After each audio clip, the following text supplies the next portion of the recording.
Hello everyone. Oh, do I have a long video for you today. Today I thought that I would count down my 10 favourite Stephen King villains. This is going to be a long video, so I'm warning you now. Stephen King has a bunch of awesome villains who I just really love. When you have a lot of good villains, there's a lot of villains that aren't going to be mentioned on this list, and those certain ones that won't be mentioned might surprise some people. And what might surprise some people even more is the villains that I have chosen on my list. And these are just my personal 10 favourites.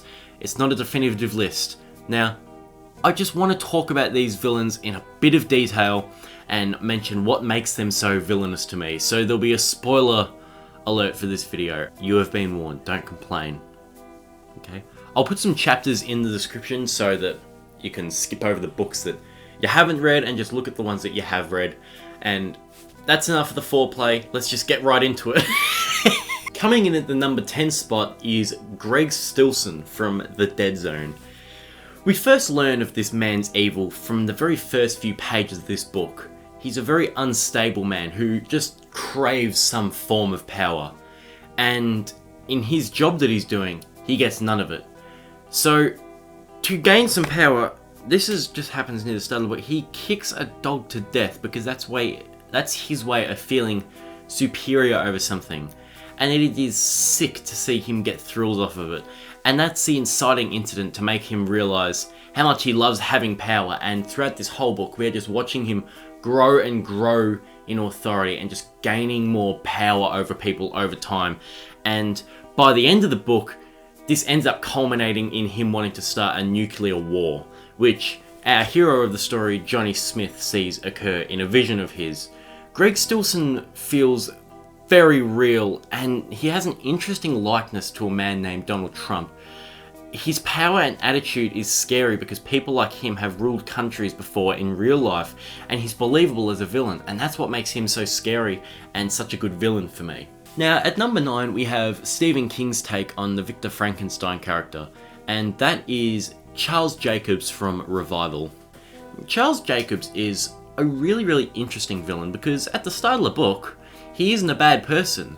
He's a young preacher with his whole life ahead of him. He's got a wife and a young son, and he shares a very close bond with Jamie Morton, who is our protagonist. And a tragedy occurs in Charles Jacobs' life. His wife and son are killed, and he's just left devastated. He renounces God and everything like that, and he's banished from the town which Jamie grew up in. Due to his close relationship with Jamie ends up being entangled in a variety of just horrifying incidents with Jacobs, and they just end up having just such profound consequences on both characters. He performs experiments on people which are good at face value. Like he claims, which he can do this. He cures people of drug addictions, he cures people of cancer, he helps people stop being alcoholics, and they're good at face value, but they just have the most gut-wrenching consequences. And for decades, these experiments have just been building, and we've been watching him just go more and more crazy with his science. And the last experiment that he wants to do is to try find out what might happen to us when we die. Ever since his wife and son have died, he's really wanted to know if that they're at peace in the afterlife after suffering such a terrible death. And that's the motive behind all of his experiments and terrible acts. I love Jacobs as a villain because he's a good man turned bad by death. And the only reason he isn't higher as a villain is because he isn't pure evil. He had a good heart once, but it was just torn out of him. And that's why he's so interesting, because we see him change over decades of time. And he's just such a great take on the Frankenstein character. John Shooter comes from a little novella in the Four Paws Midnight collection called Secret Window, Secret Garden. Shooter accuses author Mort Rennie of plagiarizing his story, and he just doesn't file a complaint. He stalks Mort non-stop, and the more that Mort tries to prove his innocence, the more deranged and crazy Shooter gets. John Shooter is a literal embodiment of paranoia. Mort can't walk around any corner without thinking Shooter is behind there. He can't spend more than 10 seconds without looking over his shoulder. Shooter murders Mort's cat near the start of the story, and then he burns down Mort's ex-wife's house, and then he starts to kill all the people that Mort has on the case to try prove his innocence. And if Mort doesn't show Shooter proof of his story being his own within 3 days, Mort may just end up dead himself. Of course, the ending reveals a big twist of events, but the previous point still stands, and the twist for me makes Shooter even more scary, as it shows that he is literally every bit of Mort's negativity and depression and just straight up hate and anger put into one personality. So Randall Flagg is an interesting one. He's kind of the devil in King's Multiverse, or he's the main one that does the devil's work. It's worth mentioning that I have only read the first 2 books of the Dark Tower series. I haven't read any of the others, and I haven't read Eyes of the Dragon. So I'll just be talking about his role in The Stand. I found it to be just terrifying. He's an evil force that just knew how to drive people towards him. Anyone with a little bit of weakness and sensitivity were drawn to him like flies with lights. And then he puts these people to some really treacherous work, and if they didn't obey him, they were crucified. Unless these people were people from the Free Zone in that case, and well, why not literally just rip them to pieces in front of a whole crowd of Las Vegas? It isn't really everything we see him do, it's everything we don't see him do. It's his presence, it's the understanding of what he does, and the lack of understanding of what he is. All in all, he's a really great villain who I can't wait to read more about in the following Dark Tower books. Pennywise is probably Stephen King's most famous villain, and it is so easy to see why. This alien creature literally turns into your biggest fear. So for these kids, and even adults, it just terrorizes them whenever it gets the chance. If you fear a mummy, it'll turn into a mummy. If you fear your abusive dad, it'll turn into your abusive dad. Pennywise is commonly known as a clown because that's how he appears to multiple people at once. And what the scariest part is that we don't even know what Pennywise really looks like. When the losers band together at the end to kill it, they see a giant spider. And although that may sound silly, the truth is that it wasn't appearing as a giant spider. Its true form is actually so horrific and otherworldly that the human brain just cannot understand and process what its true form actually looked like. So they deceive themselves into seeing a giant spider. The way it literally has control of the town of Derry too. It's a horrific place because the town is essentially possessed by Pennywise. The people like Henry Bowers and Al Marsh, they have bad genes in them, but Pennywise really propels them to be really fucking shitty human beings. Now, Christine. I am excited to talk about Christine because I feel like she, as I will call it, is one of Stephen King's most misunderstood villains. People say, yeah, Christine, the self-driving car, and while yes, that's true, Christine is a vehicle that has been possessed by a demon. And this demon doesn't just possess the car, it creates a pact with the owner of the car and possesses them as well. So, Roland the Bay was possessed by a demon, and once being possessed by that demon, he couldn't feel any love for anything but Christine. Christine then caused his wife and daughter to die with the demon's evil influence, and Roland did not just give 2 shits about that. And when Christine fell into this boy Arnie's hands, Roland was able to keep his own spirit alive as a reward for his pact with this demon. And Roland then began to possess Arnie and keep his own life and love going with Christine through a teenager's body. This makes me sick, as Arnie was fucking Lee, and a dirty old man was the one that was really experiencing it. And of course, Christine brutally murders anyone that comes into her path. I really love Christine, and I think she deserves a lot more recognition as a villain, and what she truly is and what she drives people to do. At number 4 spot, we have, in my opinion, Stephen King's scariest villain. Just scariest when they fucking appear, you're just like, oh, fuck. And that is Kurt Barlow from Salem's Lot. Out of all the villains on my list, Kurt Barlow is the most dread-inducing when he appears.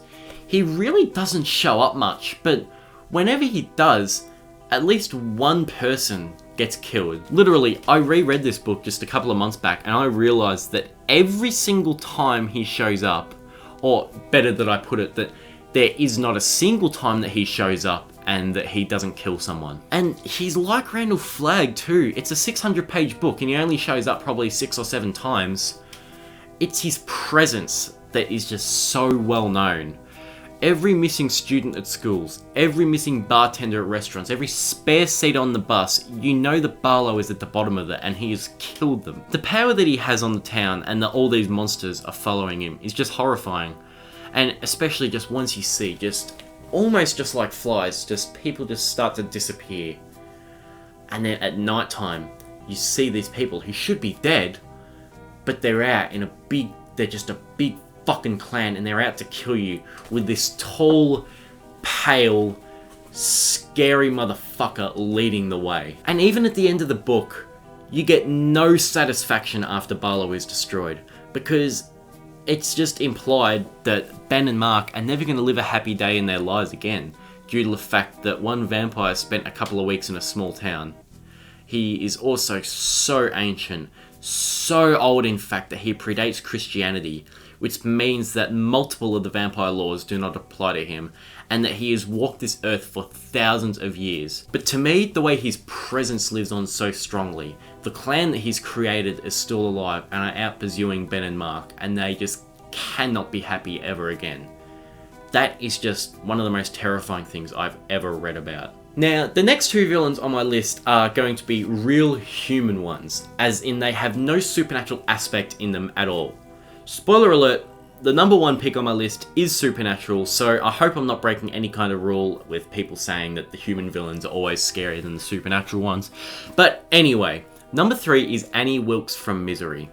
And she's terrifying because she makes you feel like you owe her something, and the sad truth is that you do. You really do. She saved Paul's life, and she wants him to fucking acknowledge it. And if he doesn't acknowledge it in just the right tone or just the way that pleases her, she is going to saw off his thumb, cut off his foot, make him drink dirty fucking sink sewer water or whatever the hell she makes him drink. I think what's so scary about Annie Wilkes is that you can't reason with a person like her. You can't make her see from another point of view. She's doing things that need to be done in her opinion, and if she needs to encourage you to do that, such as cutting off your foot, sawing off your thumb, forcing you to drink wastewater, and lawnmowering over someone's head just to make you do that and make up for your misdeeds, she will damn do that without any hesitation. Taking the silver medal is John Rainbird from Firestarter. John Rainbird is a 2-meter tall Indian American who is missing an eye that he lost in the Vietnam War, and he's the most horrible human Stephen King villain. In other words, he is Stephen King's best human villain. Oh my god, he's outstanding and sickening at the same time. Basically, John Rainbird kidnaps Charlie and Andy about halfway through the book and keeps the two separated from each other. They can't see each other, they can't send messages to each other, nothing. But John pretends to be the cleaner of Charlie's room so that he can see her every day. He pretends to be kind and friendly to Charlie, but he's only doing it to get close to her so that he can eventually murder her while looking into her eyes, which he believes will give him the power to see what happens to us after we die, and he thinks that he'll be able to take Charlie's powers to the afterlife with him. He pretends to be a vulnerable, innocent man in front of Charlie, and it is just revolting to watch. The way he abuses his power over a little kid, and she has no idea he's only pretending so that he can murder her by crushing her little skull in. And when Charlie learns, she is so upset by this truth, and then John murders her dad right in front of her, and it is so devastating and enraging all at once. It might be unpopular to have John Rainbird so high on my list, but he just makes me cringe up thinking about him. He is so utterly despicable, and that's why he is such an amazing villain. And number 1, this might be a bit of a surprise, but it is Mr. Leland Gaunt from Needful Things. Now yes, Leland Gaunt is a supernatural being, but I still think he deserves the number 1 spot on this list. Leland Gaunt runs a small shop of Needful Things, a place where everyone's secret desire is for sale for a small amount of cash. But to compensate for that small amount of cash, He wants the customer to perform a small prank on someone else in town.